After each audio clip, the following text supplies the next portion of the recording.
Good afternoon, ladies and gentlemen. Good evening to our Southeast Asian friends, and good morning to our European friends. I welcome you all for today's e-conference on ports, enabling growth of chemical industry, organized by Indian Chemical News, an online news media covering chemicals, petrochemicals, and energy sector. Myself, Praveen Prashant, editor, Indian Chemical News, will be your host and moderator for today's e-conference. Let me give you 3 points, and our total discussion will revolve around these 3 points.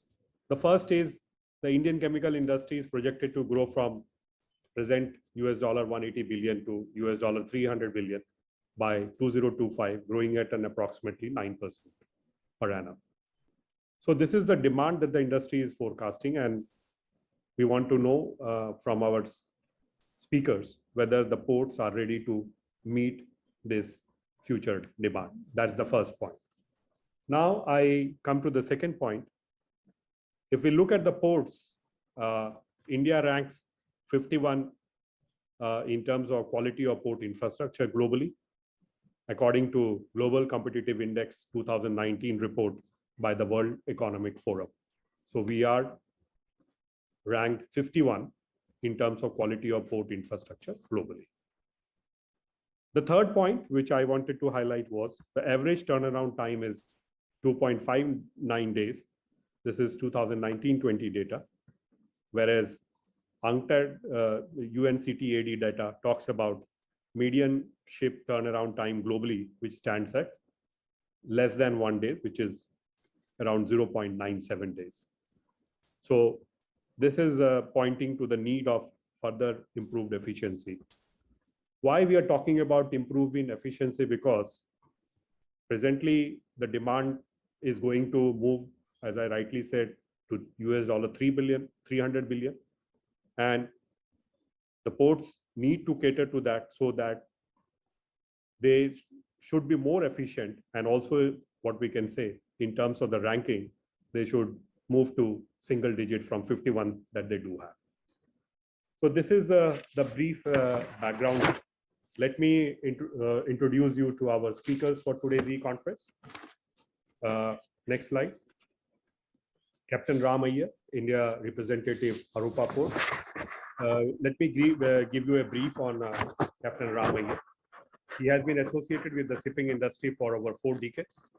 Captain Ram joined the shipping industry in 1977 and worked on board various ships in various ascending capacities and assumed command master on board FG ships in 1988. He cleared ICS qualifying exams and has been a member of ICS, which is Institute of Chartered Shipbrokers, since 1992. He was also engaged in entrepreneurial activities in India with respect to manufacturing, trading, exports for a brief while in the 90s. He has been associated with Seahorse Ship Agencies Private Limited since 2000, a ship agency house with a pan-India network of offices. He has been vice president at Seahorse since 2012 and is presently heading number of verticals in the organization, including ship manning, operations, business development, tram vessel segment, NVOCC and project cargo forwarding, international port representation, port captaincy services, vessel vetting inspections, insurance and claim, ship chartering, COAs, etc. He is also India representative of Haropa Ports, Port of Havre, Rouen, and Paris since 2008. Captain Ram Iyer is actively associated with various shipping and trading associations in India for over decades, including CMMI, RBSS, CSLA, MANSA, BCCNI, CUCCI, IFCCI, etc. To further cause of safe, clean, and sustainable shipping environment, he is also president of MANSA, the Apex Association of Ship Agencies in India. Our next speaker is Mr. Manu Mori, Senior General Manager, Commercial International Logistics, Make Money Organics Limited. Manu Mori is a Senior General Manager at Make Money Organics Limited and is looking after international logistics for export of final product and import of raw materials. He also looks after domestic products. He has been with Make Money Organics for almost 27 years and has good hold and experience in logistics, customs, and service tax and import-export benefits. Our next speaker is Mr. Bhavesh Bharetha. He is the head chemical vertical South Asia. Bhavesh Bharetha is an insightful and performance-driven supply chain and logistics professional with 16 years of cross-functional experience managing teams, driving revenue growth, and delivering best-in-class business through strong leadership, innovative customer-focused strategy, operational excellence, sound financial acumen, and collaborative teamwork. Bhavesh has worked extensively with global Fortune 500 customers and local SMEs. Through the years, Bhavesh has developed an in-depth understanding of industry logistics trends and shifting market demands. Recognized for being an empowering, resilient, and culturally agile leader, he is passionate about creating value for the customer through optimized and innovative solutions and has a demonstrable record of exceeding customer, clients, and partner expectations. Rafi Sheikh, founder and chief executive officer, Carbanio. Dr. Rafi Sheikh completed his PhD in organic chemistry from Pondicherry Central University. During doctoral work, he worked in the total synthesis of asteroids, those metathesis and application of Blaze reaction for synthesis of key pharmaceutical products. For postdoctoral research, he moved to NHRI Taiwan and was involved in drug discovery of anti-cancer products. He has 10 years research experience as principal research scientist, process innovation in active pharmaceutical process development, new chemical entities, and complex pharmaceutical products in Institute of Life Sciences, University of Hyderabad. To solve his problem as a scientist, Rafi became an entrepreneur and started a digital B2B platform which can support both academia and industry to get ready stock of chemicals for research business purposes. Next.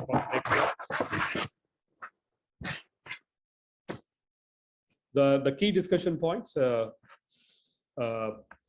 current growth, current port infrastructure and chemical sector requirements, competitiveness of Indian ports in supporting seaborne chemical trade, policy support for ports infrastructure to achieve a self-reliant chemical industry, correlation between quality ports, chemical industry and economic growth, developing green and eco-friendly ports, automation and digitization of ports. Next slide. Let me brief you about the upcoming e-conference. We have Next Gen Chemicals and Petrochemical Summit. This is our flagship event, a virtual event that we are doing for 2 days, July 21, 22nd, 2022. Please register for the event. Next slide. We have the Chem Connect 2022.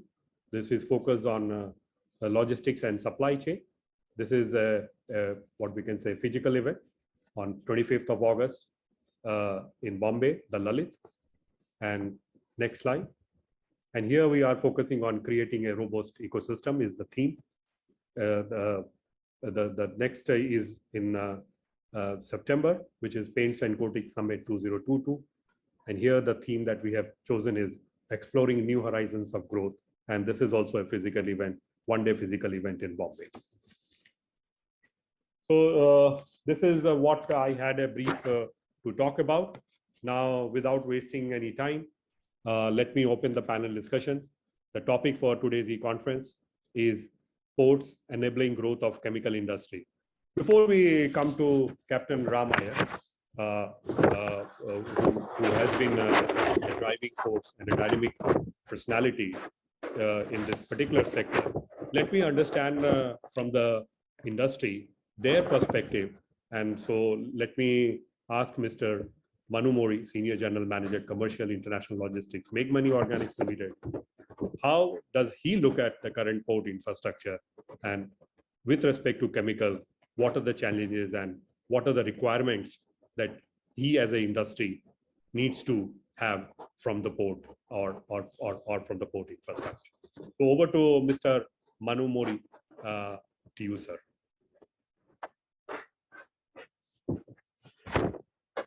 If you can unmute yourself and start, sir. Am I audible? Yes, yes, you are audible, sir. Yes, sir. First of all, hello everyone and welcome to the today's session. First, I will speak about the current port infrastructure and chemical petrochemical sectors requirement. India has 12 major ports and 205 notified intermediate ports and minor ports.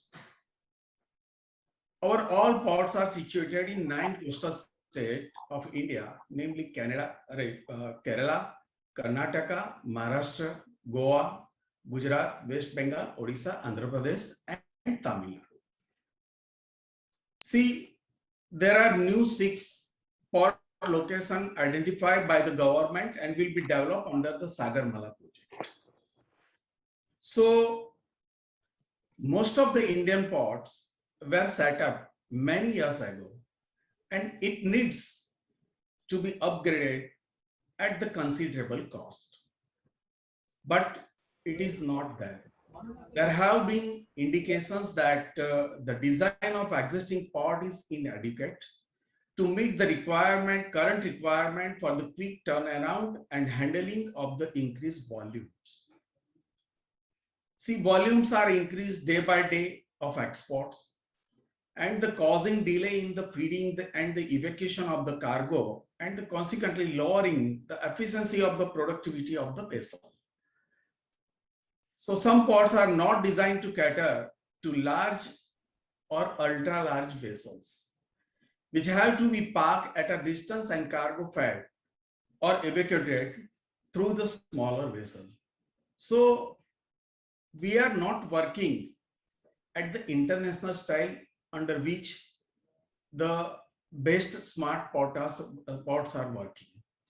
So some of the challenges are faced in respect of the existing port, including the inadequate road network with the port area, inadequate cargo handling, and the equipment machinery like quay crane, gantry crane, and reach takers. This inefficiency due to the poor hinterland connectivity through the rail, road, and railways and coastal shipping inland waterways. The inadequate navigational aids, facilities of IT system, and insufficient dredging capacity, lack of technical expertise, and lack of equipment of handling large volumes. The turnaround time at port in India is therefore remain abysmal. So this thing to be avoided, and government and the port authority has to take the appropriate action for the correction.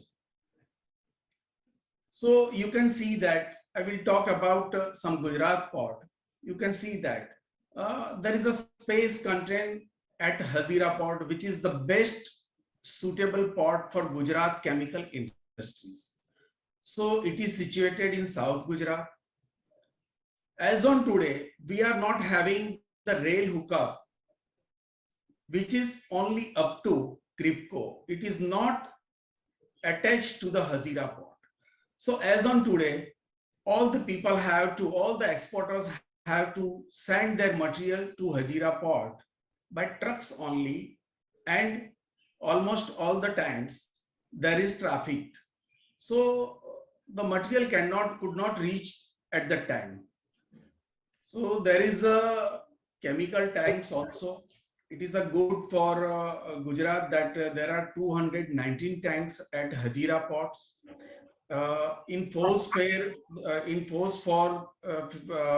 they are trying to develop more 50 tanks at Hazira port. This will cater the export volume for the chemical industries. See, look at the Antwerp port.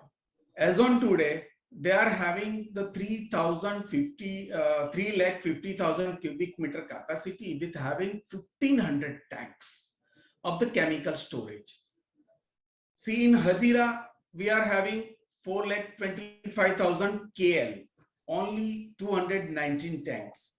In Mundra, we are having 420,000 KL tanks capacity, only 97 tanks.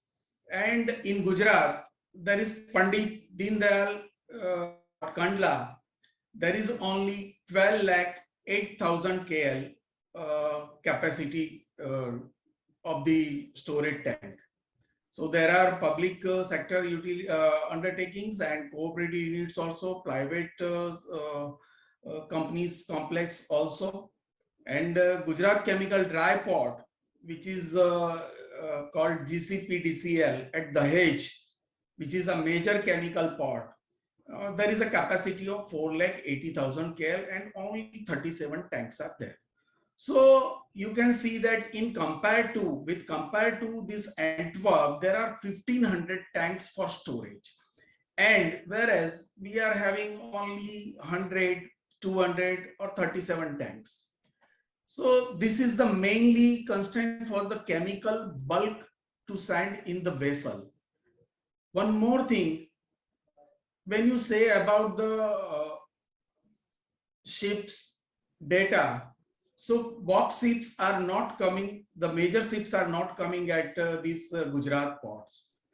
See, ships at Hazira are coming only 8,000 to 900 TEUs and Mundra only 15,000 TEUs. So the loading is not adequate compared to other ports. Like in port of Rotterdam, they are handling 15.3 million TEU per year. These are the data of year 2021. In our JNCH Mumbai, we are handling only 5.68 million TEUs. In Mundra, we are handling only 6 million TEUs. In Singapore, they people are handling 37.5 million TEUs per year. In Shanghai, they are handling 47 million TEUs per year. In Antwerp, 12 million TEUs per year. In Antwerp, this data is only for boxes and it is in TEUs. So in Hamburg, they are handling 8.7 million TEUs per year. And in New York, they are handling 7.5 million TEU per year. So for the development, there should be more jetties and more facilities to be created to expand the export activities. So these are my suggestions. Thank you, Moriji. Now I request, before I come to Captain Ram Iyer, sir, I would also try to get views from Dr. Rafi Sheikh. And my question to him would be remain the same: the current port infrastructure and chemical sector requirements. What is lacking? Over to Dr. Rafi Sheikh.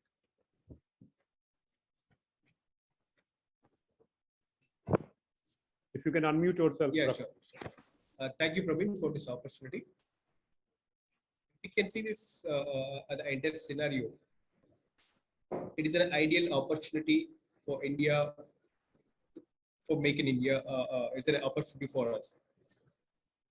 So we are coming back to the three statements here.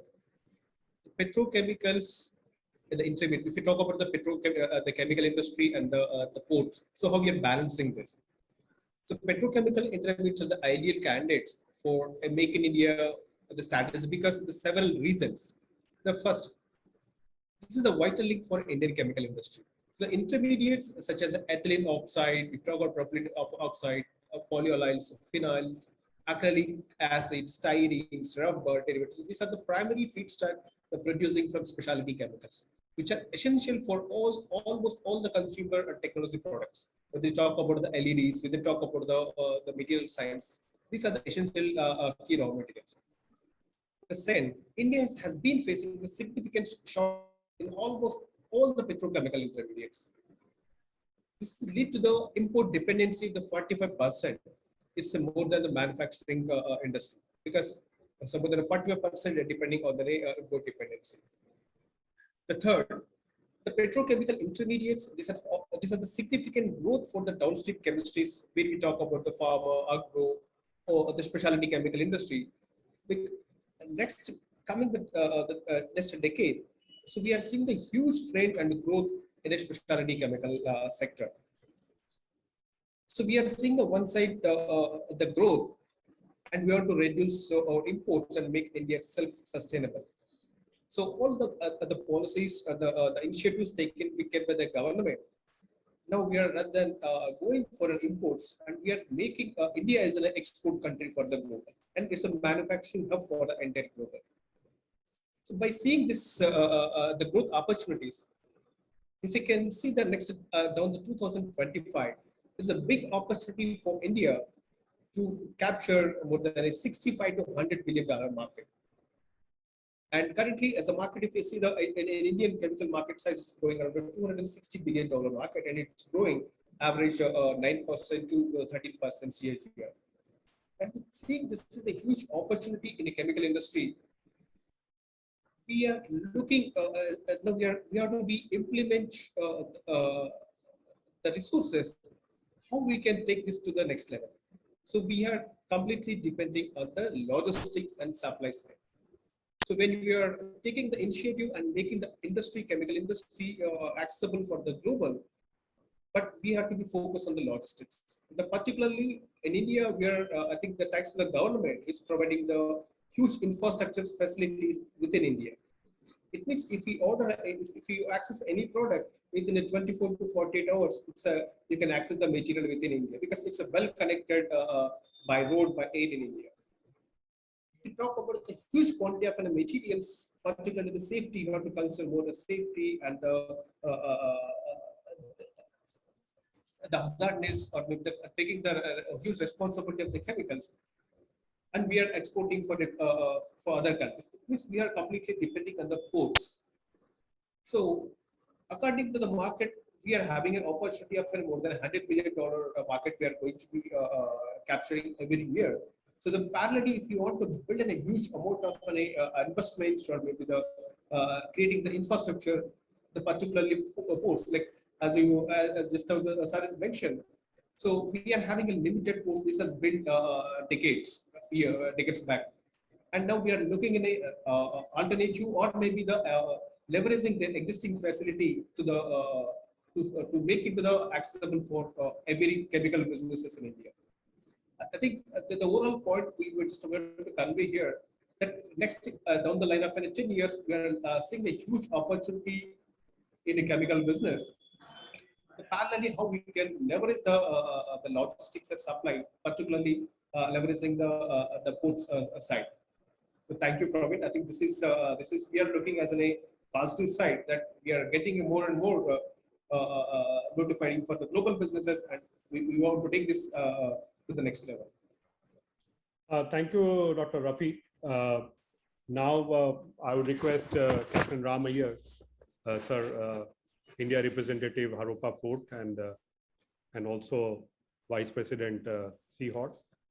So, sir, wanted to know from you your initial reaction to whatever has been said by Manu Moriji and Dr. Rafi Sheikh, and added to a layer to whatever they have said is how we can take care of the safety and how we can take care of the compliance at the same time. So over to Captain Ram Iyer. Thank you, Praveen ji. Thank you, Moriji and Dr. Sheikh. Thanks for highlighting few of the things, like the shortcomings have been highlighted. But I would like to first look at the positives. Of course, there's always room for improvement. Always room for improvement. There is something, even if I do 93%, there's room for more. I fully agree, because from where I come in, there's always room for improvement. We need to share the best practices around the world and surpass them. That is what. Now, considering when we had to look at chemicals, we look at two things. One is has and non-has. Okay. And as far as India, let's talk about two things. One is shipment of chemicals, both has and non-has, in bulk mode, and the other one is containerized mode. As you rightly pointed out, the number of vessels, because chemicals are normally shipped in smaller tankers, and India being a one-way thing, it is these sort of ports and terminals are far and few, because the chemical industry, if you look at the geography of India, it's either there in Gujarat in this part of the world, either in Gulf of Khambat or in Gulf of Kutch. These are the terminals. And this has been traditional. And if you go to the East Coast, which are the major places? There is Vizag on the East Coast majorly, and there is a little bit on the Haldia Calcutta side. That is what it is. End of the day, and this is where we talk about the chemical clusters and go on all these things. That's a point number 2, I think, what Praveen would be wanting to talk about. But let me go more into this. Yes, there's always room for improvement. There's always room for adequate thing. Let me just get into the simple things about containerized things. When we talk of containerized export of has goods, India's carriage of, if you talk about India's carriage of has goods, majorly it is class 3 and class 6, a little bit of class, IMO class 9 and sporadic of others. Now, this is where I come in. We talk about carriage of hazardous goods. These are facilities all across, right from the in the factory and right up to the destination. Is it all sensitized? Is it all safe for travel? Are we really taking care of the entire aspect of safety and compliance all across to ensure? Because end of the day, if you are going to be exporting, as we see the volumes are going to be increasing now, Praveen has just shared all the rosy picture about how our Indian chemical industry is growing, and yes, fully agree. But we need to ensure more and more of the compliance, because end of the day, this is what it really matters. Carriage of dangerous goods. It is, if you see, it is close to about 10% of all containerized cargo, and that is a very significant amount of hazardous goods, of chemicals and various other goods, which is transported in containerized goods. Virtually every ship carry containerized goods. The carriage of, we all understand that it is governed by IMDG, SOLAS, and blah, blah, blah, and hazardous class, you need all the compliances, but still casualties are so common. Despite all this regulation, which has been there for ever since, it has been there even before I started sailing. That is 40 years plus. Now, when you take, on an average, if you see, every year, you have one major accident occurring. Now, this is not, I'm talking about, let's talk about the full scenario. It is how chemicals are stored in your own plant, because the various ingredients, can it be stored together? What is the quantity? You are the best known for your own stuff, sir. For example, a large manufacturer does all these things. He knows how much of each quantity can be stored in his warehouse, in his godown, and this one. How it can be safely transported onto them. Is this transport from A to B? Is it legally? Is it compliant as per the regulations? No more chalta hai attitude. Is it like, because end of the day, our commitment to our overseas client is very important. Then thereafter, how are we stuffing it in our container? Is the inner packing all correct as per thing? Is the outer packing, is it certified? Is our declaration in proper? Is the MSDS what we are submitting? Is it as per years ago? What somebody in our chemist in the thing, what we have prepared it about 30 years back, and it is the same thing which is forwarded or the MSDS. There is no one talking about MSDS. There is no one talking about emergency schedules. No one sensitizing the entire thing. Bhaiya ye le ja rahe ho, iska ye problem hai, tera khayal rakhna. And that CFS mein, the basic, this is where when you said like is the India geared, is it the warehousing? Are they really storing before packing it in the country? Are they really storing it in the right place? Are they ensuring? Everybody has the certification in place. There is room for improvement. I don't say they're not doing it. I will always say room for improvement. Otherwise, we wouldn't have had the major fire in Dronagiri about a decade plus ago. Major. Such smaller things do happen continuously in Mumbai port and in the CFSs all across. I don't have to talk about it. We all understand.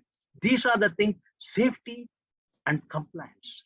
I would highlight these 2 points, safety and compliance. If the facilities are there, effective use of the facilities and safe and compliant use of the facilities, I would emphasize more on this, because this will be your selling points. If you are going to ensure a safe logistics, if you are going to ensure compliant logistics, that would be the selling point of Indian chemical industry, much more than the chemicals itself, sir. That I know Indians are excellent at their marketing themselves, and this would be really had to them. So more than the ports, we must tell them, ensure that you're safe and compliant. Everyone in the entire chain needs to be on that. I will stop at this for the first question. Thank you. Sir, an additional thing is you talked about the entire end-to-end part of it, right from the factory to the end destination. But I believe these standard operating procedure or SOPs are already there. So how much of it is being followed? If not followed, what is the reason of not being followed at different, I would say, doorsteps, and how it can be done? I will share this simple thing. This is my practical experience. I will not go into the theoretical aspect of it. I will show you the practical aspect. About 23 years ago, when I came into the shore aspect of this affair, when I was handling, one of the first days when I went into a CFS, a class 6.1 pesticide of a very major Indian exporter or an MNC, class 6% pesticide was just declared as non-HAS. When I stopped it and I said, "Aise kyun kar raha hai?" You know what he said? "Sir, we have been doing like this for last donkey's years. Please don't teach me." I said, "Sorry, it doesn't happen on my watch. It doesn't happen. Either I quit the company or it will go only as HAS and in full compliance." That is a simple thing. There is the chalta attitude. My dad has been doing like this. My grandfather has been doing this. That does not work, because it is like I use a simple way to teach my own staff, to teach everyone in the industry a simple way. I say, I have crossed the road 1,000 times not in a zebra crossing. I've been lucky 999 times. That doesn't mean that I am doing it correct. There is only one way of doing it correct. That is, stand in the zebra crossing and go at the red light, stop at the red light. That is the simple thing. That is a simple thing. I don't need to emphasize on this thing. Now, this is what I call it now bottom-up approach. You either take a bottom-up approach for safety and compliance. It is where the manufacturer comes in, says, if you're not going to ship it this way, I will not give it to you to the trader. The same way, because whether even when you're buying it from your Chinese counterpart, you say, "Sorry, I understand that. MSDS, please give me a proper latest updated MSDS, test it, give me a chemist numbers detail, chemist certification, things like that. And if I have to pay, it is better to pay $200 or $500 more for the freight rather than risk non-compliance and lose the entire insurance and be liable for the entire leg all across. It is you lose, whether it is in the terminal, whether it is in the warehouse, whether it is on board the ship, everywhere along you are looking at a non-compliance. You are looking at things. This is each and everyone. Now, Mr. Mori here will understand the importance of REACH. Why we are all the Indian exporters to Europe are REACH certified. There are SOPs in place not to take shortcuts. Now, why do we say that when we go to Europe and US, we will comply? When we go somewhere else, we will not comply. No, when we ship it to Vietnam or it is like practice. It is a practice. My trailers will ensure that it does not have a spark. All the regulations, he understands what are the precautions. The trucker understands, the storage people understand. Why can't we share all these things? It is like I get a brand new car and I give it to my son. I say like, iska first gear mein takleef hai, please take care of this. I give him all the precautions. The same way, hazardous goods or chemicals, it is your responsibility of the manufacturer to share it right along the end person, because he doesn't understand. The same way I would do that. I think, does that really go on that thing, Prashant ji? So one thing which has come out is more of training and more of creating awareness, so that last people down the line at least understand this, and they can then take precaution, which would be good for everybody in the long run. You are raising questions. You are raising your hand, sir. So it's just not about training. Everybody is trained. Everybody is thanked. The shortcut and the jugaad attitude must stop. That's all. Okay. Simple. Only one thing. No shortcuts. No jugaads. No jugaads. So no, what you're saying is that follow the SOP and don't do any jugaad. That's what you are saying. Yes, sir. Thank you. Thank you, sir. Let me come to our another speaker, Mr. Bhavesh Baretha, Head Chemical Vertical South Asia, Merckx. And let me understand from him the current port infrastructure and the chemical sector requirements from him. Over to Mr. Bhavesh Baretha. Thank you, Prashantji, and thank you very much, everyone. I guess Mr. Ram have spoken enough on behalf of a lot of people, but just to reiterate, the chemical requirement have definitely changed. It went to a freight all kind to a chemical logistics requirement. It has moved to a different cycle. The risk related to the chemical in terms of environment health is changed. People are talking about the safety and compliance. If you now go and talk to any chemical customer, especially the one we are dealing with, they sit across with us and they talk in the same language, which means they talk about the safety and compliance first, and then how can we improve the overall supply chain. But what we realized earlier was, closer to the port, the support was lacking. The support was lacking in terms of all the rail infrastructure, CFS infrastructure, warehousing infrastructure, which is still in many places is a Godam warehouse. People come with gunny bags, they put the storage, they move on. There is only 2 watchmen are standing. That we realize it's become a very big problem. Then with the specific requirement with all the facility, the second point with Mr. Ram also touched with is skilled workforce.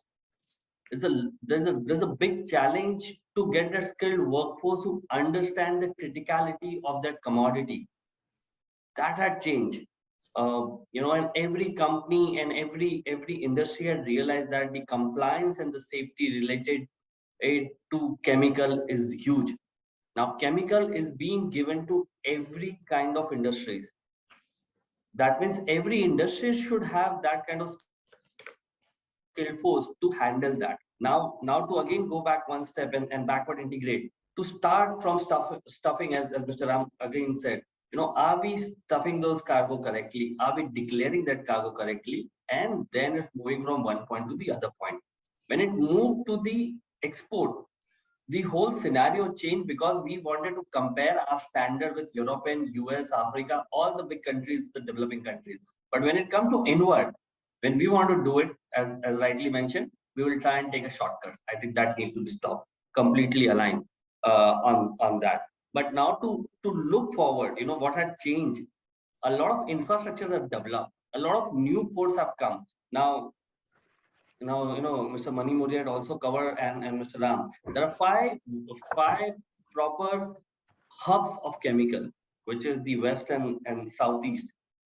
West, definitely Gujarat and Nhava Sheva. But naming Gujarat, it's been developed. There are 3 ports in Gujarat, Pipavav, Mundra, and Hazira. It's been developed fairly amazingly from last 10 years. If you see the shipping data point of view, and it had moved away from west coast to the Gujarat coast, a little more northwest coast. And then on the east side is mainly at the bulk, which is petroleum, and the Haldias. And then now the development which is coming on Vizag and North. The good part is a lot of them are coming. A lot of big companies are investing in the port. The idea is that every investment has been coming towards to make the supply chain more better, to reach further and to increase the reach. That will help to all the sectors. Chemical being one of the sectors which is very important from the India economic point of view, is also important for shipping. It's also important for the port, because without them, it's not going to run. They know. That's how the Kattupalli, Haziras, Ennore, Vizag, all these new ports have developed, and a lot of shipping lines have started coming in, and few of them were the first movers to start with. And all these ports helps to move a lot of chemical outbound and bring a lot of inbound raw material. So it's going to develop on a stage wise. It's not going to change overnight. Sagarmala project, we all know, and I don't need to go there, but we all know what's our intention in the Sagarmala project. We're going to continue to develop more ports under the Sagarmala project. Project Unnati has been launched by the government, to improve the efficiency and the KPIs. That's the 12 major ports in India. To unlock more than 100 MMTPA capacity, which is per metric ton, million metric ton capacity, through efficiency improvement. So this will continue to come in picture. The greenfield ports will now start developing, which is Vadhavan, Maharashtra, Sagar Island, West Bengal, Pardeep satellite we're talking, which is in Odisha. Again, this is something a lot of people are looking, because Odisha doesn't have a port with such a big cost line, a bigger port. Then even in Tamil Nadu, and the handling capacity is going to increase. So with all this is going to overall help the chemical sector or the chemical vertical itself. Yeah, that's it, Mans. Thank you, Bhavesh. Let me now reverse the order, and I come back to you for the second round of questioning. And my second question to you would be, what kind of you talked about two projects, which is the Sagarmala and the Project Unnati. So what kind of policy supports these ports infrastructure need to have so that we are achieving a self-reliant chemical industry going forward? And the data that I talked about itself gives you, and if it reaches more than that, then also there is a problem, because we need to see how to accommodate that. And so the timelines given also needs to be met according to the timelines forecast is what we are planning to. So your views, Mr. Bhavesh Parekh. My view is very simple. How the government and all the investment bodies will be coming and playing along with a lot of port developers. How Adani is going to bring more ports into the picture. How APMT is going to bring more port. How the AM Bakshis and the government is going to support the big ports.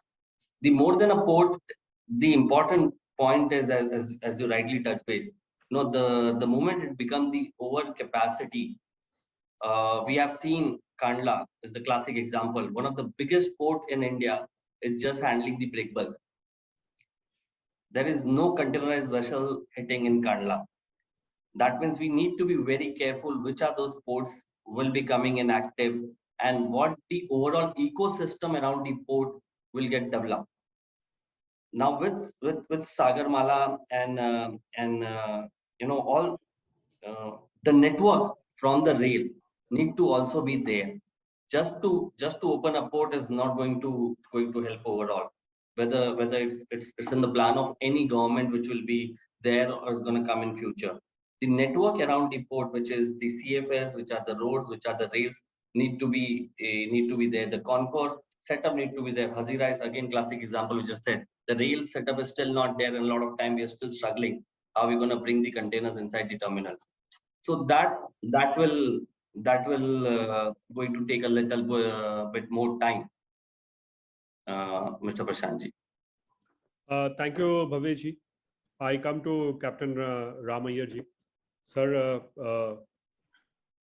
one was with respect to the present scenario, and so how can we improve on it with respect to the present scenario based on your national and international experience?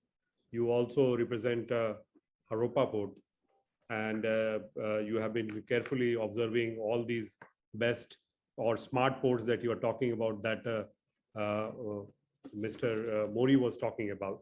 So keeping that into view, sir, if you can talk about in the international and the national experience, and with respect to safety and compliance, because if these two things are being taken care, I think we will move at a fast pace, and also there would not be a lot of congestion, and products would reach on time every time.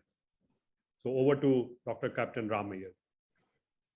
Thanks, Praveenji. I know this is a very typical question, and it's like what I can do is, what I will try to do is, ports, let's just put it across. What are ports and infrastructure? These are essentially the gateway points for exports and for imports, but they are only gateway points. This is just like only the airports. Whereas, but if it is an airport, someone has got to come from home. He's got to take a taxi. He's got to reach the airport. There has got to be a full set of immigration clearance, custom clearance, and a full set of clearance before he boards a flight. Likewise, on the river side, he needs to find a destination. Likewise, ports are nothing else but only the gateways. But everything depends on the smooth ability to handle the entire cargo smoothly, both for inbound as well as outbound.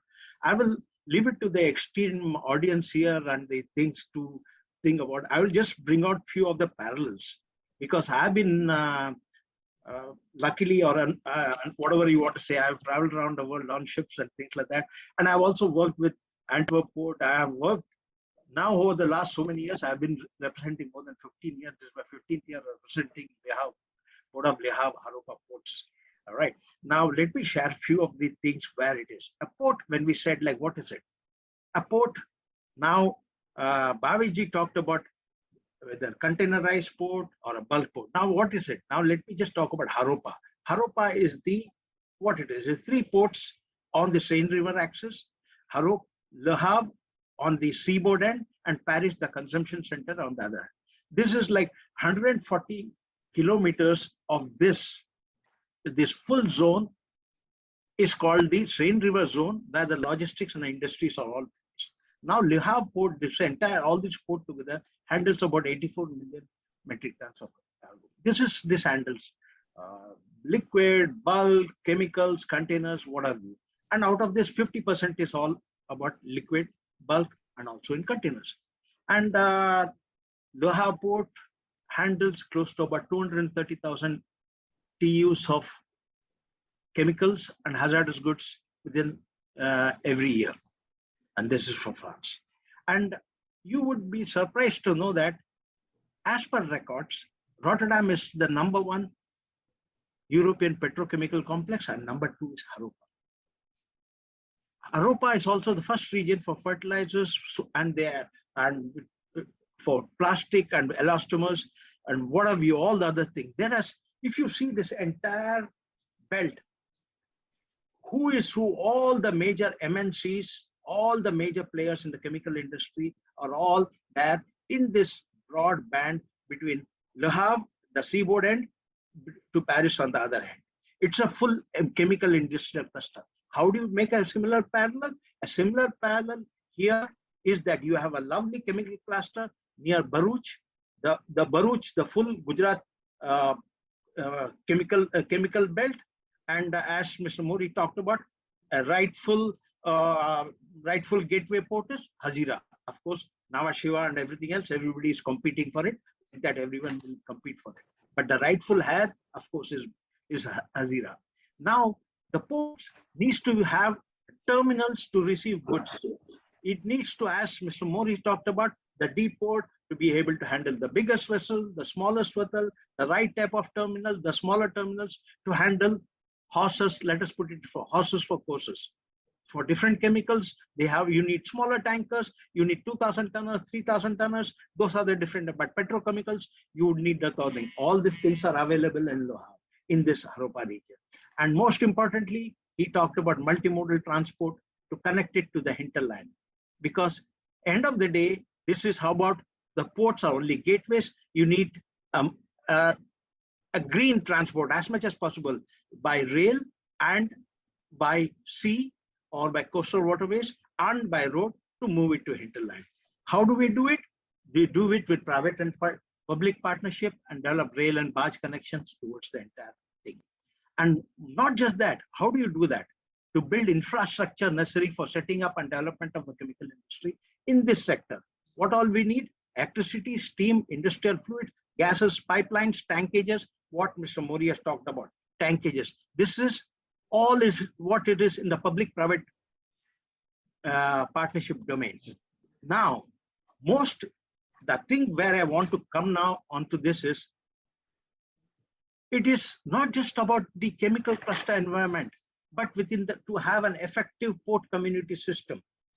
A cargo hazardous goods comes from the factory, gets into the port, various documentation aspects has got to be done, and it's got to be loaded, it's got to be approved, cleared for loading, and goes on the road. Now you need to give a declaration to A, B, C, vessel, O, A. I will not go on to all these things. That is not the topic of this. Now, I would talk of an effective port communities system, PCS, where we are Haropa, everybody is on one. The declaration to be given to the port is one. Everybody is on one. The harbor master, the terminals, port, everybody is on one single platform. When you upload the documents, MSDS, you put all the documents, declaration, everything goes seamlessly across to all across. That is important. And this is where I have been pushing me as part of the Steamer Agents Association. I have been, or the Container Shipping Lines Association, I've been pushing for this case even in India for an effective PCS, port committee system here, ensuring safety, security all across, pushing for everybody, whether it is CFS and all these things, to put across the thing. Now, the port community system, this is important. Now, the last point which I want to talk about on this is the assessment of risk, depending on the cargo you are going to be handled. Like I told about, I said like India majorly handles class 3 and class 6. So assessment levels have got to be made. Now, you all know about that recent case last year. There was this highly publicized case of Express Pearl, where she loaded with nitric acid from Jabal Ali, then Hamad, it wasn't discharged in Namaz, it wasn't discharged in Hazira. Finally, it was a total disaster. We need to have a proper right across from, for example, let's talk about simple cluster, the Bharuch cluster. We need to have an assessment plan. Bharuch has got a huge, what is it called as, huge community, people living there, along with the chemical industry all across. Now, similarly in Luhav region, where you have the chemical cluster, and then you have the Port Jerome, and then you have the Port Rouen. This chemical cluster, there is city, everything is called as a port-based city, and the industries go along with it.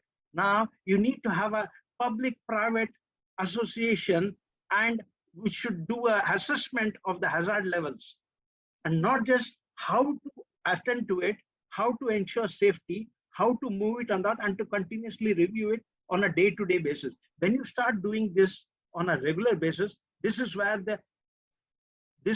I would talk about the commitment of the chemical industry. The industries association can push it that we need to be here, we are here, so we need to do the assessment, and we will take care of it to ensure, because we need these people to work for it.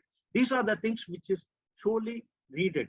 So this, in France, in this region, we have what is it called as such risk associated, risk management, collective risk management techniques, which is continuously, it is called something, we call it PPRT there in Haropa, and it is along with a professional association called Synergy to do this entire thing and to study the entire risk management and which are the high levels of risk management, what are additional precautions to be taken, and likewise it's got to be done to ensure safety of the chemical industry and thereby ensuring the flow and movement of the goods. I think I'll stop at that. So my second question to you would be, sir, you very beautifully talked about the port community system, and so my very simple question in this regard would be, who will take the initiative of deploying this port community system across the entire ecosystem? Sir, my last Mr. Rao, before you answer that, there's one thing which is related to, and that's why I raised my hand. Sorry to interrupt. All the ports, as you rightly said, is equipped to support the FAK, which is freight all kind, especially the containerized one. There are few ports which had come now with the tank farms, which they started managing the tanks, dedicated yard, proper safety, high level of infrastructures, but a very limited, not all of the only bigger ports. And then it comes to when it comes to about the specialized chemical infrastructure, there is nothing called a specialized in the port, because it's the freight all kind. It manage all the IMO chemical except the 1 and 7. So there is nothing specific or specialized. Then and to attach to that question, what Mr. Prashant had asked, now who will take the initiative? Now that's the bigger question that will require a very big forum to discuss. But as rightly mentioned, is freight all kind, all the ports are. Thank you, Bhavesh. Bhavesh, let me answer your thing first before answering Praveen ji here. You have rightly pointed out the pitfalls, but I answered it in the very first statement when I started, and when I told Manuji I will not talk about all the pitfalls. I will talk about that there is always scope for improvement.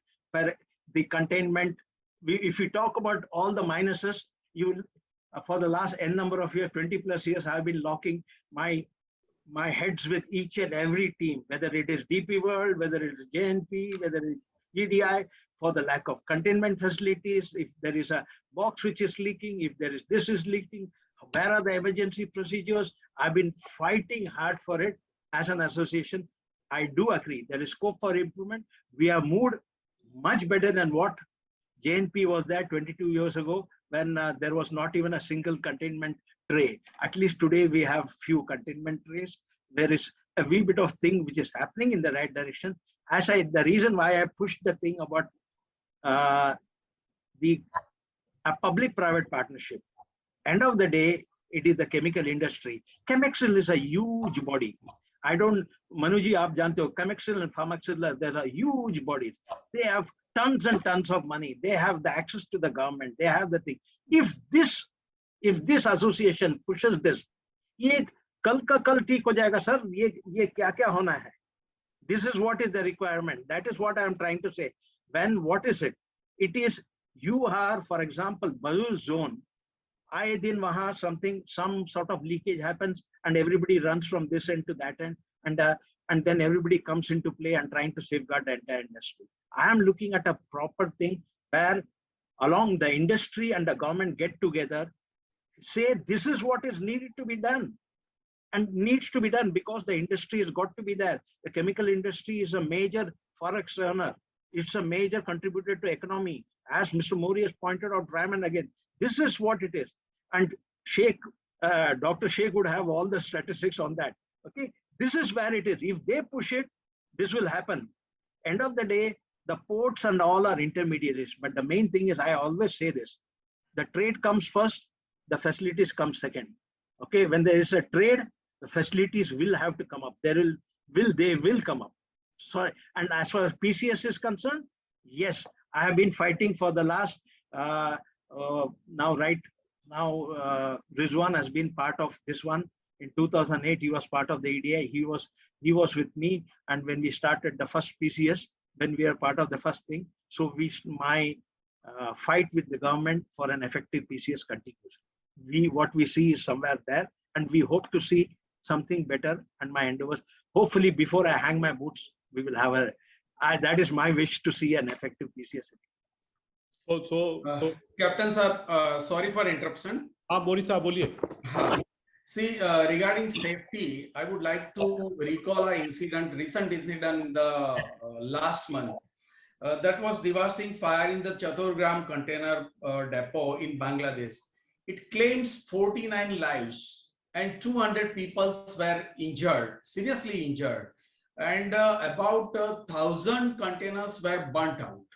So if there is a proper storage of this haze class material, so this would not be happened, or the taken can be kept. So if you messed up all things, like Bhavesh Bhai said, that in warehouse they are storing all the materials, haze and non-haze, and these bodies of the grains and everything. So it is not proper. We should take care, and it is responsibility of all the authorities, ports as well as customs. They should also fire to the port authority. Why you have stored this like this? So, but Moriji, the also sorry, but it's also a lot of time. how as a customer you're going to take that? If your material is stored anywhere, Yes. they will only store till the time customer will not agree. Yes. So the solution and the overall product is being sold to a customer with the cost attached to it. The whole buying pattern and everything will be there. So it's if we go to the high compliance, the solution itself change and the buying pattern change. That's why the shortcuts comes. Ki chalo, 2 दिन में we will move. So that's why I take it a quick one. 2 दिन में क्या ही हो जाएगा? But वही 2 दिन में कुछ हो जाएगा sir. So that's how everything is connected. I agree with Bhavesh Bhai right here, because end of the day, when he hits the point, who is paying for it? Either the shipper or the consignee. All right. And if you demand, no, I will not accept anything less than total safety, वो या तो हाँ बोलेगा या ना बोलेगा. आपके पास दूसरा बंदा जरूर आ जाएगा. Yes, I will assure 100% safety. I will not store like this. I will not store like this. Believe me, this will happen. Because another thing which I really wanted to share with the team here, because this is a bit, it is about, you highlighted the thing on the Bangladesh thing. There is this class 6.1 pesticides हम लोग export करते हैं. Sheikh Saab, please, this is what I would want you to. 6.1 India exports pesticides in a very big way. यहाँ से जाता है Bangladesh, Vietnam, Indonesia, काफी जगह इस फारिश जाता है. Now this is the most dangerous thing. People don't understand. These are highly explosive. These are, it's a normal thing. It is very safe. कुछ नहीं होता. वो बोलेगा हाथ में लेके बोलता है देखो कुछ नहीं है. But उसको ढक्कन खोल दो, उसमें पानी डाल दो, 4 बूंद, फिर वो explode करता है. You just put 4 drops and see how it explodes, and it takes away half of JN Port. That is what will happen, because one can literally ignite the entire thing, because people do, and this is well known to the manufacturer. It is well known to the manufacturer. He puts it all in his lovely packages, but end of the day, the guy packaging, and whilst it is the logistics, would they take care? One accident can literally stop. One incident can stop the export of pesticides. Look at how many industries can or families can be affected. This is why I always say compliance, end of the day, association, the public-private associations need to get stronger and ensure compliance and safety culture. Stop at that, sir. There are companies who had demanded the tank farms, and that's how the tank farms have come. It's not that somebody had thought, but once the tank farms have come, the things have changed in the port, and a lot of these companies have demanded that HSSC compliance. Thank you, Bhavesh. Now I come to Dr. Rafi and wanted to know his views on the policy support for ports infrastructure to achieve self-reliant industry.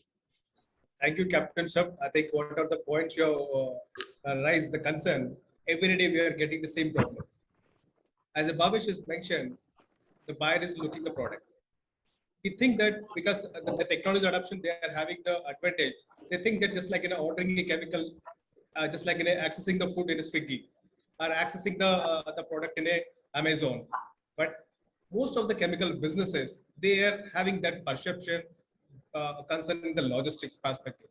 But when it came to the ground reality, it is true for the what we are seeing in the chemical industry.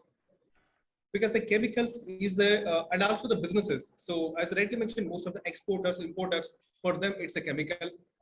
They won't consider it's in a chemical. It's in a product. They're selling for X rupees and getting in a Y rupees.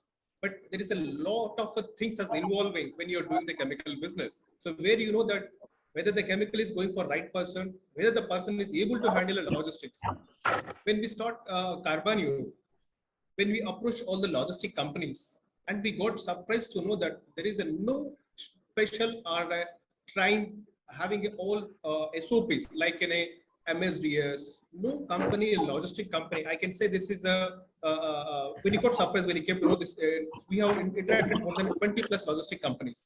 Here we are a marketplace for a chemical industry. We need a logistic support for the chemicals. Everybody they mentioned that it's a difficult process because no logistics, the provider, I'm talking about the domestic level within India by road. And we can think about the next level of a huge quantity of containers where Captain Saab is handling, and every day it's a big task.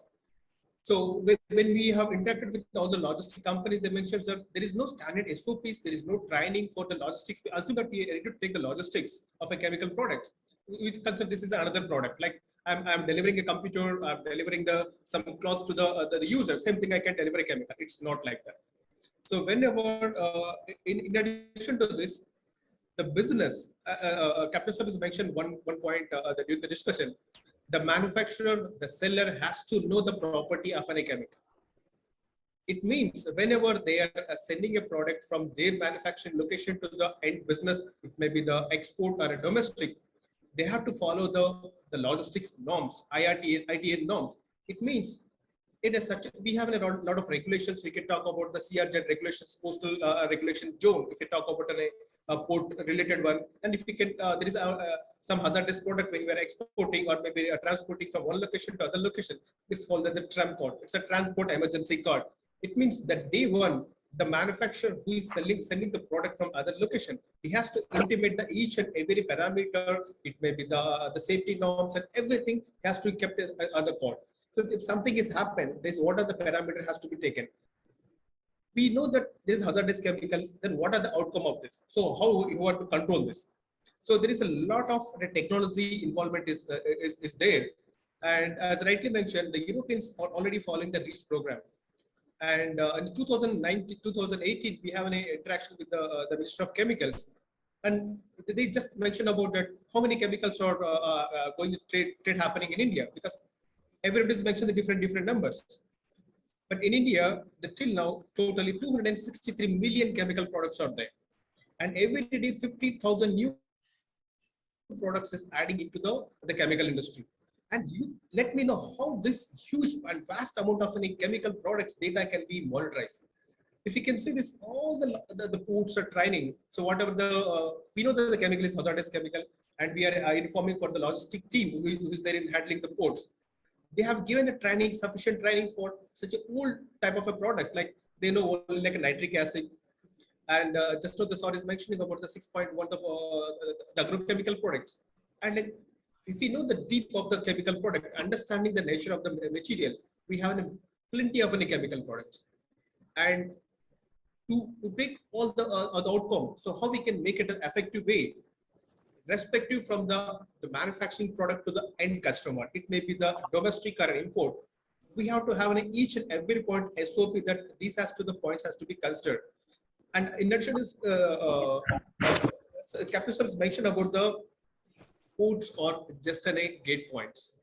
So just you are going for an airport, before you reach to the airport or going for other destiny, all your verification has been completed. The same way, whenever you are importing or exporting the product, it has to be compliant that all the safety norms or the precautions has been verified based on the technology, because we are dealing with millions of products. So this cannot be done by manually. So we have to add more and more technology on this.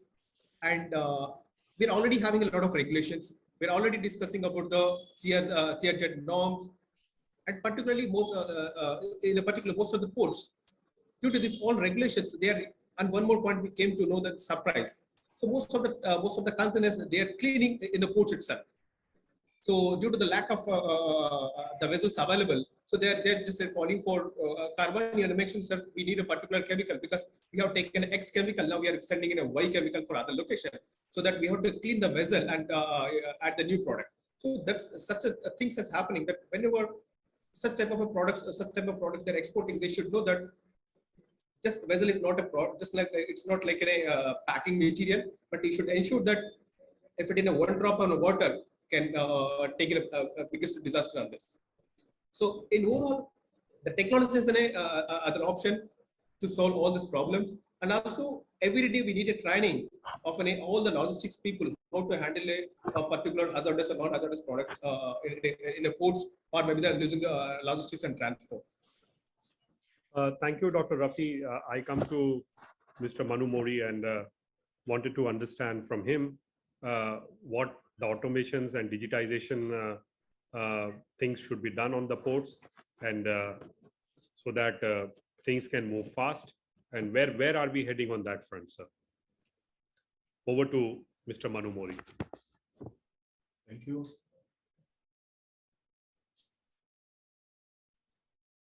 And before you speak, I would request all my delegates to type in their questions in the Q&A window, so that in one go we can have a look at all the questions, and once we are through with the panel discussion, we will take up those questions accordingly.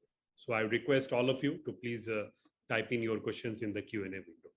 Over to Mr. Manu.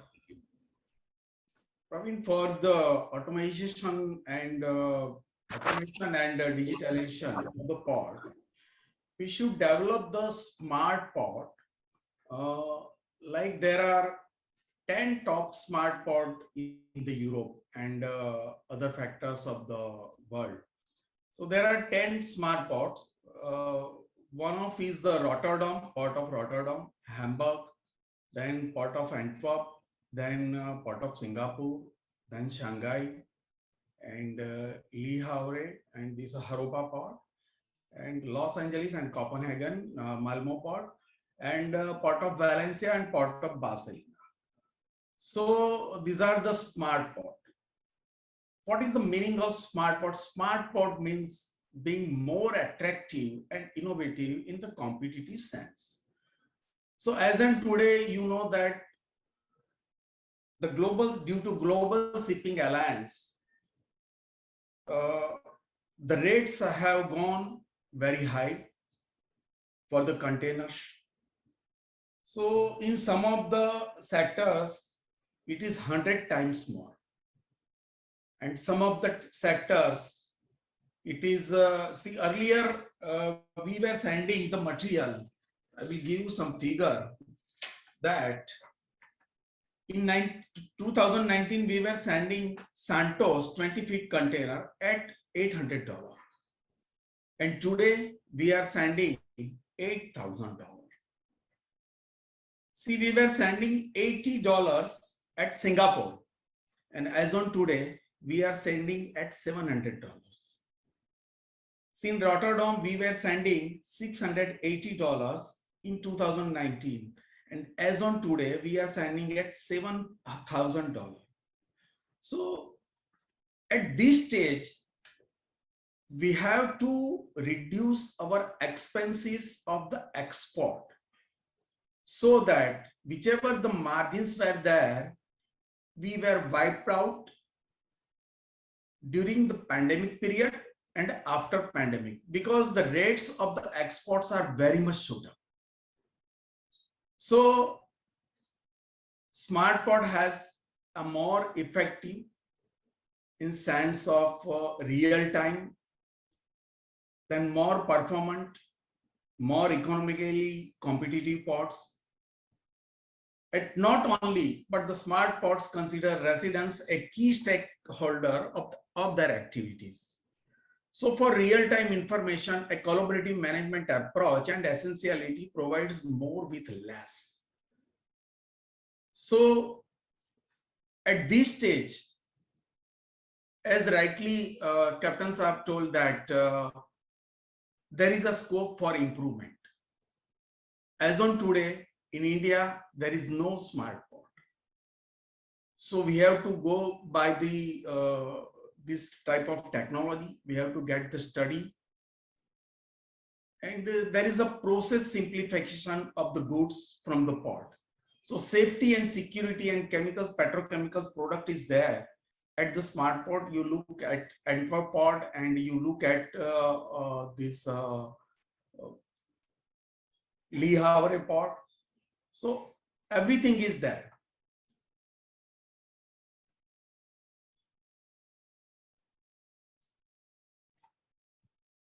You're muted, Prashantji. Prashantji, unmute yourself. Yeah, thank you, sir. Thank you, Manu Mori ji. We have come to the end of the second round. And let me start the third round by asking you, you talked about automation and digitization. Now, I wanted to bring to your point that the correlation between the quality ports, chemical industry, and economic growth, how all these things will help and take India to the next level. So over to Mr. Manu Mori.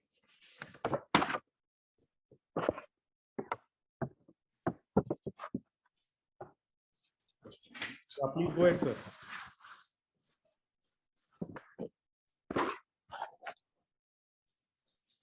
Actually, this thing is required for smart mod as well as it is required for the dedicated freight corridor, and it is also required for the road transport. As on today, we are having very good road transport, and it will get the good effect after 2 or 3 more years. So with the DFC freight corridor and this Bharatmala and Sagarmala project, we will have a good transportation and a good low cost for the shipping inland, which we call inland cost. It will get the low cost for the export. So these are the developing things, but it will get effect after 4 or 5 years. So what should be the step forward? How do we go step by step and then move to the final? Then we move to the final destination. See, actually, there are 2 things which are affecting internal cost as well as the sea freight cost. So we can reduce the internal cost by this all these things by railway, because in some areas railway is doing the double stack container train for this Pipavav and for the Mundra. So it will get the fastest facility for the movement of the goods from this ICD and port. Furthermore, there is one more development in Gujarat. There they have developed one ICD at Hazira port. Sorry, Dahej port. So at Dahej, they have developed one ICD, and it will be active in September 2020 or maximum up to December. One more ICD has been opened up at Varnama, which is very near to which is between Bharuch and Baroda.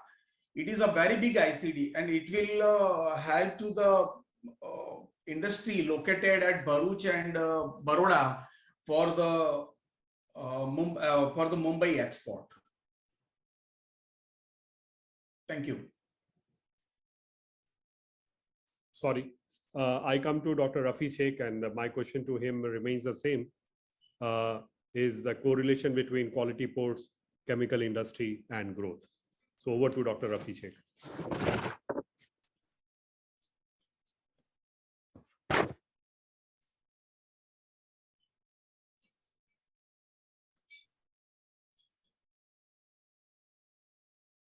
You need to unmute, Dr. Sheikh. Unmute, Mr. Doctor.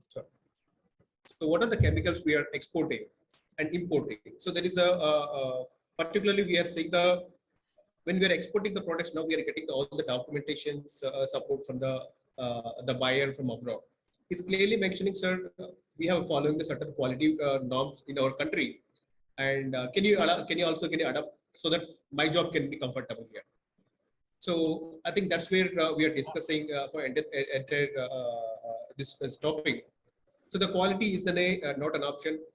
We have to follow and we have to adapt from the day one. Whether we are manufacturing the product, whether we are exporting the product from another company, we are buying and exporting. That's where the 2 activities happening in the industry. And but nobody has any clarity that what product we are exporting and what is the purity levels, what are the quality of this material has been prepared. So somewhere when we export the product from other country, when they check the data points and everything, then they identifying that particular parameter like the safety norms as rightly mentioned, it's a hazardous or non-hazardous. The metal is going to stuck into the particular airports, and it is the biggest loss or maybe the disaster for the companies and who is exporting the product. And if it's so, most of the small and medium-sized enterprises, they are due to this the quality parameter, because they know they don't have any such guidelines or maybe the SOP for them. So what they have to follow. And now we are talking about the exports and maybe the for the chemical from other countries. And most of the small and medium-sized companies, they're not interested particularly because of this, because the awareness, the lack of an awareness of a quality parameter, what has to be followed from the day one. And by the time they have the manufacturing the product will reach to the particular port, and there's something we are getting an information that this has to be coming into the so-and-so class, and like regulations are there. So that most of the companies, they are a little bit hesitant to take this opportunity.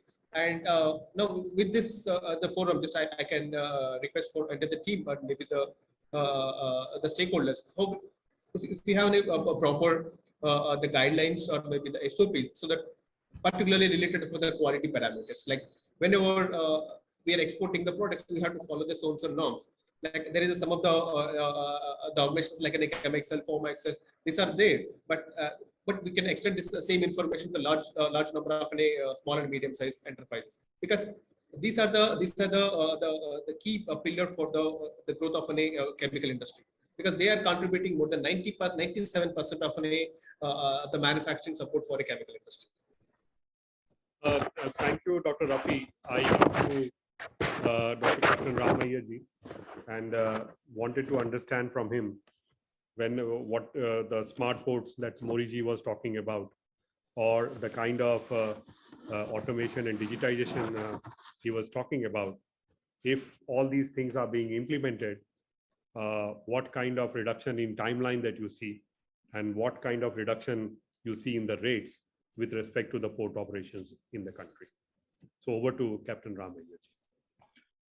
So thanks for this. Monu Moriji has very beautifully highlighted the basic essence of what is needed. See, end of the day, what does he has highlighted a thing like where all we can save. The markets have changed, the prices have gone up, but how we can reduce our exposure to cost and ensure that we still survive this time, so that our profits can come all over again. No, it's fine. It's fair enough. End of the day is to work smart, ensure smart logistics. Smart logistics, smart port is only part of smart logistics. Now, end of the day, this is what it is. We together, simple things like port committee system, automated gate opening systems, automated ensuring seamless movement of the goods without blockages. For example, a trailer moving from Bharuch right up to Nhava Sheva, or this one, if it has got to halt if it has got to halt at all the checkposts and wait there for one day, for every day it is 3,000 bucks more or 5,000 bucks more. It depends on this. We all understand trucking. So this is what it is, to ensure a seamless movement. So just-in-time concept, we have changed from just-in-time to just-in-case. We will not talk about that, but logistics still demands, as far as an exporter or an importer, he wants a just-in-time concept, because he is producing and he wants goods to be moved at the last minute and connect at the time thing. And how will we do? Ensure effective information exchange, document exchange. Now, customs has done, Indian customs with the latest ICE gate, with the e-Sanchit, various things which has been facilitated by Indian customs. These are on par with some of the best in the world. There is nothing. End of the day, the systems are there. How we do it, how we literally sit on the computer and do it, that is what it is, to mean to do it, and it is there. It is possible. The smart port does the same thing, ensures that you ask for what and you get that. Not that when you say transport, and you don't get transport, you get transport plus halts. No, when you ask for transport, you get only transport. That is what it is. Documentation, free flow will be facilitated by thing. And I am sure with the dedicated freight corridor and various other initiatives from the government, it is going to be on that. Now, I'm sure and I'm hopeful of that. At this point, I would like to make a small deviation and go back onto the important thing on what is this. End of the day, smart ports, smart logistics, and the movement of exports, economy, all these things are fine. Now, we need to ensure our thing in the green, our thing sustainable and green with regards to our environment, with regards to a thing. This is where again and again I go back to the association, the Chemical Industry Association. Now we talk about, I would like to bring a quick parallel here about Europa. Now, what does a port do? how do you anticipate and support the development of new system? Now, Praveerji, you talked about a beautiful thing that we are expected to grow by 50% within the next 10 years. Yes, beautiful. That is an ambition, but I'm sure it is possible. Same way in Haropa wants to even overtake Rotterdam because we have this full 130 meters of river and the industry, and you take about 50 kilometers on both sides. So 150 by 50 is a huge place to ensure what is it called as a logistic zone. Is to become, Haropa wants to become the leading center of industrial ecology. Last few years, many several industrial projects have taken place in this one. Alkeon's new chemical storage place, like AKS set up as a sugar production plants. Now we need to reduce our carbon footprint. Novamet has put a new recycling plant there in Le Havre. So there is recycling plants coming. The Air Liquide has put up the hydrogen industry in Rouen. There is this new project of electrical, with the whole thing going for EV, electrical vehicles, electrical battery for electrical waste factory has just come up off Rouen. Plastic recycling of all these things. Now, what does this entail? When likewise in the Bharuch and entire zone, more and more industrial, chemical industry and industries are coming in. What does it mean? There is a cluster is coming in. The existence of a cluster is an asset, because we need to work on parallel or complementing industries, because we need to ensure that the production of some should become the raw materials of the other. The waste of one industry, of one factory, needs to be the fuel of others. For example, in Haropa, the EV industry, the battery industry needs quite a bit of steam for the production. This steam is available right from the other one, and they produce large quantity of saline waste, which goes to the ammonia-based industrial process for making fertilizer for Haropa. So for the ammonia-based industries in the process. So this is what it is. We're talking of complementary industries within the cluster. This is a thought process which Dr. Sheikh, we will think about it, what I'm saying, like complementary industries, rather than going for raw material from East Coast to West Coast, you have complementary industries within the same chemical cluster or PCPR as we talked about. What does this mean? So this means a more sustainable industrial corridor. This means this all moves towards the same and ensuring a proper gateway for this, say Hazira, or even with the direct with the DFC coming in to Nhava Sheva, ensure that the entire logistics is moved in the proper way. This means sustainable, responsible, less green footprint, and move it. This is what you mean by the new smart port. A smart process. The word is not about smart port now. Now, like Nhava Sheva, it's moved away from the port to say it has got its own SEZ to the logistic zone, to ensure that, or as Prime Minister Modi says, port-led economy or port-led. So SEZ, port-based industry. So we need to have such clusters to ensure to minimize our carbon footprint and to have complementing industries to reduce our footprint. This is what is my input on this. Thank you. So it's now becoming like a port-led manufacturing hub, so that everything is there in that place and movement becomes easy for all the manufacturers and the raw materials manufacturers as well as end product also at the same time. So it's a thought process. It's just a thought process. You have n number of industries in the same. You take it from Surat or from Vapi all the way across to Anand and Bharuch on this side. N number of industries. Okay, they don't need the raw materials. Dr. Sheikh knows about it, what I'm talking about, and his thing gels with it. He says it is complementary industries, because and how to ensure, instead of wasting it and dumping it into the river, or as the Bharuchwala says, Banjarman Mukido. No, nothing. It is not that. How the entire thing is recirculates itself. We need to take care of our own land, our own waters for our future generation. If we don't take care, it is nobody else is going to take care. I deeply care for the people and the population of this entire belt, this Gujarat, because I have traveled extensively in this Gujarat area. extensively in this area, much less on the East Coast, because I have been to Make Money office number of times. I have been to all these people. So the Bharuch, all the industries have been right from Surat, Vapi across, you see, and you need to see, we need to think ahead, sir. We need to think ahead. It is the industry which can, there are two things. One is profit. There was a question on the chat. What is more important, compliance or profit? I don't want to answer it. Tame Gujarati cho to I will not answer that. Very, very simple. Because end of the day, I ask a simple question: who is important? You or your generations to come? Your money or your generations to come? I will leave it at that, because end of the day, we need to ensure smart. Today's smartness is about sustainability.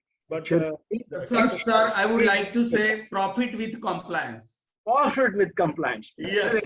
Understand, with compliance, with an eye for our future, for our grandchildren, and for the society at large. That is what it is. Thank you, sir. And one more thing added to it is, if you are very brand conscious, then if you are looking for a long-term profit, then if one incident happens, and then the brand goes for a toss. So as Moriji talked about, you have to have both at the same time, so that from a long-term perspective, you can add value. My last question to Mr. Bhavesh Bareja, and then we will take the questions. And he is going to talk on the green and the eco-friendly ports. So your views in short, and then we will open it up for. I'll not take much time. The only view is the ports are definitely moving into the green way. I'll give you 3-4 things. What ports are doing today is they are making sure the mangroves restrictions need to be there now. A lot of ports have started doing is using the solar power, cutting edge technology with the fuel consumption, electric vehicle. Even the Kalmar have stopped new orders with no more fossil fuel. From 2025, all the new Kalmar or everything will come on the electronics. So I think this is all the new steps which has been taken by port and the closed ecosystems around it. Starting the train, that is important. So everything is related to the ecosystem of the port. On the sustainability, I don't know how many of you guys are reading it, but on the roadmap to deliver, Maersk is what we try to do. I can tell you that the roadmap to deliver the net zero by 2040. The net zero ambition was launched in 18. We had come with the ocean transport, which called eco delivery from priority further. Future fuels defined on 2020. On 2030, we should be having our first container ship in operation on green methanol. This is the technology that Maersk is trying. We've taken a leap of faith. We're saying that what we need to do for the future generation, how we can save a fossil fuel, what we can change all the vessels. So by 2040 is our net zero across our businesses, 100% green solution to all our customers. That's the aim. We are doing it. When it comes to APMT port, it comes to warehousing, it comes to CFS, it comes to shipping, every cycle of from start to end. So I'll end here, sir. So thank you. We have come to the end of the panel discussion. I see 4-5 questions. So I would ask you to stay for another 10-12 minutes, and then we will wind up after answering all these questions. Mr. Bhuvan Jain is talking about how shipping and logistic companies plan to help chemical supply chains in terms of bringing overall costs down and faster response to disruption/warehousing. To a certain extent, I pose this question to Captain Ram Iyer. So any further comments, sir, or anything that you want to add on this to the question from Mr. Bhuvan Jain? I really do not want to comment on that. This is market forces at play. This is who is responsible, who is not responsible for it. I would rather go on to say that there was a time when Mr. Mori said, like, I would say simple thing. In early 2000, the freight to Shanghai was $800. It came down to $25. Now it has gone back to $2,000. So that is what it is. It's market forces at play. And when Seahorse was the only player from Mumbai to Europe, it was from here to Felixstowe, we were charging $8,000. That was Ceylon Shipping when we were the agents for Ceylon Shipping, and only before Nawashwa came in. And that was the time when we were operating the first liner service to this one. That time it was $8,000. Then it went down to $600, as Mr. Mori just said, to Europe. Now it is back to about 6,000. It will come back. It is like, and when will it come back? I do not have the crystal ball in front of me, but the way things are, the market forces surely I see by with no guarantee by end of this year, early next year, things should see the downward trip. It's already almost stabilized now. One can already see the downward trend because when US stops buying, or US slows down buying, the ships, bigger ships will have to come down this side. Everything, the trucks, it is like वो भरूच में सारा truck अटका हुआ था, so now from there it will have to go to Kandla one of these days. So like there will be a little less of cargo output from Bharuch and it will go to Kandla. So likewise, the ships will go from that end to this one and the market will find its place. So we are hopeful very soon. This is purely market forces at play, sir. There is, people talk about compliance. I would not want to get into the thing of what is called as there is whatever it is. We will not talk about all the other things, competition commission and things like that. As I see, it's a pure market forces at play, and it is pure market forces at play. Thank you, sir. Mr. Manu Mori, you Yes, have to say. Actually, what happened before few days, US has passed one Ocean Shipping Reform Act 2022. See, actually, the total global shipping line alliance share in 2022 is led by only 9 companies, and it is formed by 4 or 5 alliances. See, one alliance is 2M Alliance. It is having at least 35% stake of the global shipping. See, MSC is having 17% and Maersk is having 17% and ZIM is having 1.7% in there. See, another alliance is Ocean Alliance. In the Ocean Alliance, there is 30% stake for the ocean shipping of the total global world. See, in that Ocean Alliance, Evergreen is having 5.9%, Costco is having 11.5%, CGM is having 12.9%. Then another third one is the alliance, the alliance only.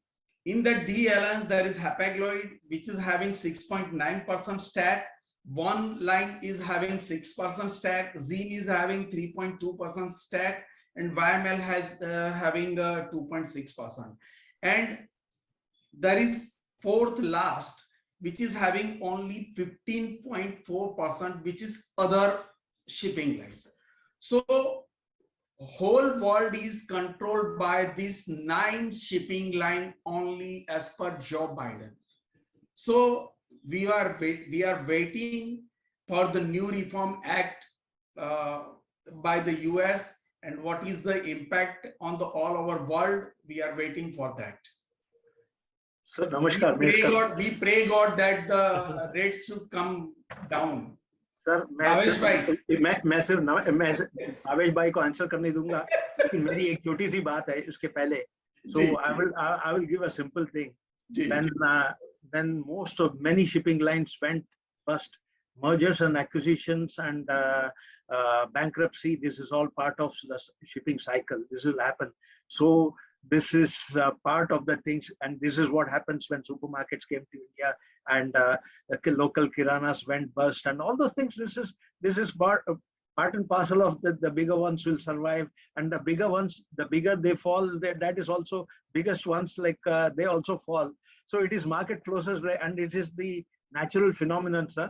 ये होगा, ये ऊपर जितने बड़े होंगे उन्होंने same Maersk was selling at $60, तब किसी ने कुछ हाँ नहीं बोला sir. So these are the same thing. तभी किसी ने उसको बोला नहीं, आज Maersk 10,000 मांग रहा है तो आज भी दे रहे हैं. So anyway, I will stop at that. Bhavesh will answer. You already answered, sir. I mean, this, we can go on debate what is right, what is wrong. Nobody knows when the normalization will hit, when the new reforms will come. It will not come. But the buying pattern, the overall buying pattern of the globe have changed. post-COVID that we have realized the China Plus model had worked. India is become so demanding in all over the globe. So this normalization of ocean, I don't know when gonna happen. We were talking about that all the congestion is gone, but look at the new disruption which has started. We talk about Antwerp so much in the port movement. Now the Antwerp is congested, Oh, and nobody had ever thought Antwerp is congested. Rotterdam, Antwerp, both US are West severely Coast, congested. Rotterdam congested, Germany, Korea in past few weeks. So all this congestion lead to the vessel lead time. Vessel lead time means you putting more vessels, you putting more fuel, the fossil fuels are going. So there's a huge cycle around it.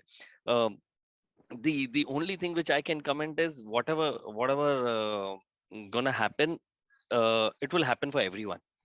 We are we are we are we are not the God's favorite child, right? It's Let me take the other question. Madhavi is talking. The question is, respected speakers, as a supply chain person, I would like to understand what are our chemical industry's responsibilities to improve in this area, including safety and compliance for the faster deliveries. I think Captain Saab spoke in detail about safety and compliance. The first two questions addressed to him was on safety and compliance. So I don't think we need to further dwell on it. Let me move to the other question. Rajendra Kumar is talking about what are the safety and compliance standards which has to be followed as mentioned by Captain Ram. So safety and compliance standard is still being worked out in India, which is the ICMSR regulation, and globally it is the REACH which needs to be followed. Any Captain Saab you want to add on that, or? Sir, all the regulations are already in place. It is there. If you are a manufacturer or an exporter, you have certain obligations under the law. There is a criminal law. There is a civil law for any trade in of hazardous goods. First is let them understand. That is what it is. If he is a company, he understands his own. His company secretary will be able to tell him what are his compliance requirements. As per compliance requirements, if you are under the civil law as well as criminal law, he needs to comply with the IMDG code. It is a UN thing all across. And not only that, likewise with his own factory, with his own transport requirement, everything from the entire supply chain, he is giving a declaration. Well, he's signing away a declaration, probably he doesn't know what he's signing. Okay, but he is already signing that he's complying. But only thing is he doesn't know what he is doing because and he has taken a shortcut without complying. That's all. Sir, this is what I'm saying. He needs to literally look at it. And when it comes, when after 3 layers, when it comes to the 4th layer, suddenly he gets stuck. बोलता है ये सब paper कहाँ है? तो बोलता है अच्छा मैं वापस जाता हूँ. So the end of the day, the smooth flow has not been followed because of his not complying with it in practice. That's all, sir. So it is like everybody needs to be on that. It's a chain. Shipping is a chain. Logistics is a chain. EXIM industry, export-import industry is a chain. Link. Nobody does it because cargo moves one side, documents move other side. Both must move seamlessly together to ensure that we are doing a proper thing. That's all, sir. Thank you, sir. Smriti Vithlani is talking about what is the most important criteria related to buying for chemical companies, cost or compliance. I think Mr. Manu Mori very categorically said both are important at the same time. Sorry, can you repeat the question? Can you please repeat the question? What is the most important criteria related to buying for chemical companies, cost or compliance? See, first of all, actually, you have to search for the market of the supplier. So from where it is available and which rate it is available. Then you have to look after the shipping cost. And the other things are common for all when it comes to India. So most of the things are who are the supplier, from where it is available, and what is the shipping cost. That's are the things. Thank you, sir. Dr. Venkateshwara Rao Uputuri is talking about which is the best source where we will get chemical import and export suggestions by considering the global chemical market trends. Any suggestions, sir? information कहाँ से मिलेगा इन्हें? Dr. Sheikh. No, actually what happened earlier, there were some sites from where you can get the rates of import data. So from that data, you can access the material and the rates from who had applied, who had imported that material and at which port they have imported. But nowadays, government has strong, because we had also made the representation to the government that export data is accessible to everyone. So the small players are getting our customer, they are approaching our customer and they are selling to them. So it is not good for us, because we are having very problem to create the new customers, and we create the new customer, and thereafter these people are getting this data and they are approach to these people. So it is not good for the business. So government has also listened on this our request, and they have also stopped these most of the things. But the data were out from the customs or anywhere from these hackers or anybody. We don't know. So as on today, you have to search only Google and other things. Thank you, sir. In addition to this, Yeah, Dr. Ravin, sir, Rafi. so I think this is the problem we are addressing right now. Because in India, we are having millions of products and nobody will know that which product is available, which manufacturer is selling which product. I think in the earlier the discussion, we have mentioned this, in Carbanium, the same chemical will be sold by the multiple companies. Like each chemical company, they are having the different process of the quality, different manufacturing process, different, the qualities, there's different qualities, the prices differ. So the competition is there, and it's only that the what product and what is the quality, how much quality you are selling the product to the market. In addition to this, we are bringing all 178 chemical clusters into the digital, so that you can access all the millions of chemical products and the manufacturers across in India who is selling which product. So we are not informing the company names, as Mr. Boris has mentioned. So it's only the product the businesses are buying. So if in a particular product is acceptable for as per the specification of the business, they can buy through our marketplace.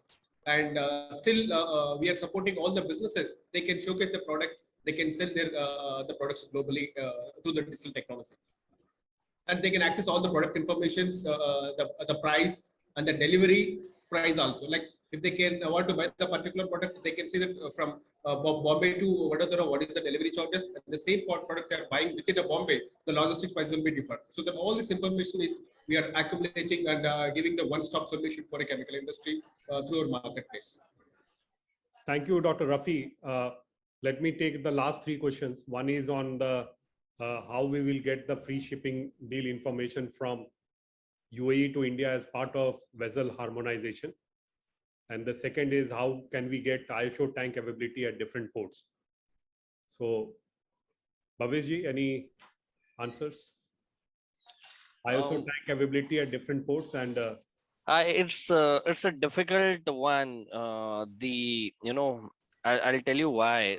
And we were also talking with the multiple tank operator. It's depend upon how the tank operator is going to increase the fleet, because none of the line have tank under their fleet.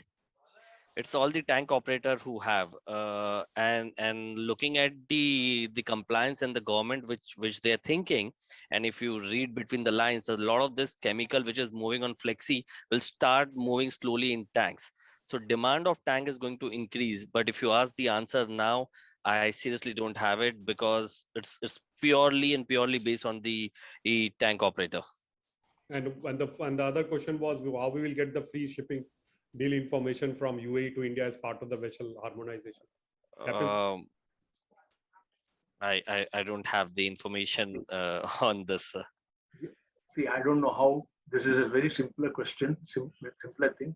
If you how to get the information, like if you ask your shipper, that means you are buying from Jebel Ali, you are buying from Dubai. So please ask your well, I know Sheikh would say that Dr. Sheikh would say that you come on to my website, I will give you answers. But more than that, I will put a simple thing.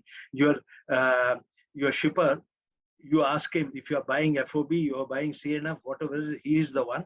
My suggestion to anybody who has raised this question, to please ensure that whatever you are buying, whether FOB or CNF or whatever, or it is CNF thing, make sure that all the charges which is payable at your end here in India thing is fully understood, and it is as per the email, fully understood and clear, so that you end up with no surprises at the last minute. Whether it is $100 or $500 or $1,000, it is fine. It is okay. It is like, as long as you agree on what it is. So end of the day, know what you are buying. That's all I am trying to say.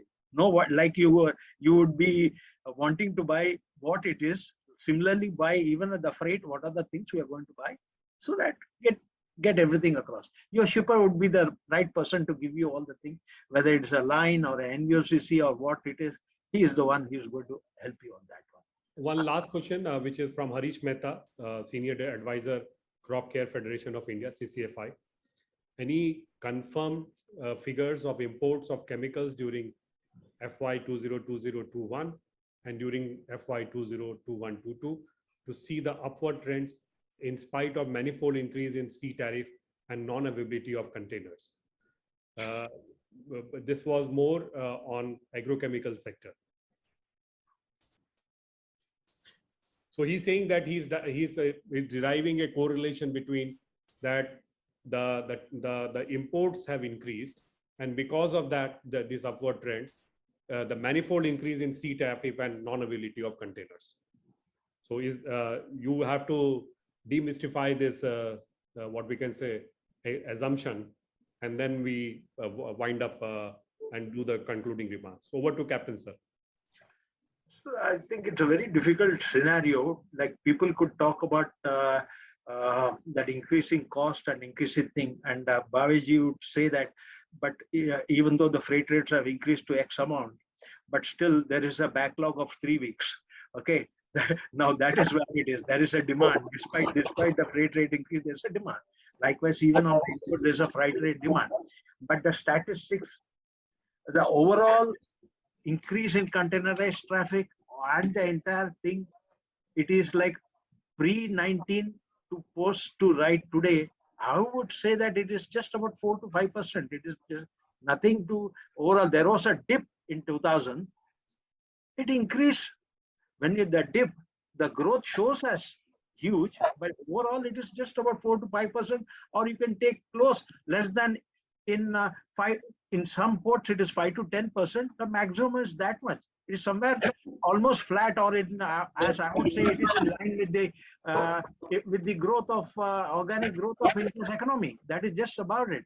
But there is nothing more to that. There was the pent-up demand, which didn't happen in 2000, and that is just coming back. That is my view. I stand to be corrected, and I would love to be corrected on that. I'll stop at that. Thank you, sir. I do not have any statistics on that. Any last views, or then we do the wind up? Nothing. Just one view. I urge everyone to go and check the chemical company's market share for last 5 years. Mr. Captain Ramaiah had answered that, so it's moving all in the right direction. I hope we will see a normalization somewhere. It's been a lot of pressure. With this, I come to an end. Let me do the concluding remark. I would like to thank all my speakers for enriching us on ports and logistics sector. Captain Ramaiah, India representative, Harupa Port, and Vice President Seahorse, Mr. Manu Mori, Senior General Manager, Commercial, International Logistics, Make Money Organics Limited, Mr. Bhavesh Baretha, Head Chemical Vertical, South Asia, Maersk, Dr. Rafi Sheikh, Founder and Chief Scientific Officer, Carvalho. Let me thank all the delegates who registered and attended today's e-conference. For those delegates who have registered and not attended live session, can watch the recorded video on Indian Chemical News website. This is Praveen Prashant signing off, to meet again on 9:55 a.m. on July 21, 2022 with Next Gen Chemicals and Petrochemicals Summit. Till then, take care and stay safe. Goodbye and namaste from New Delhi.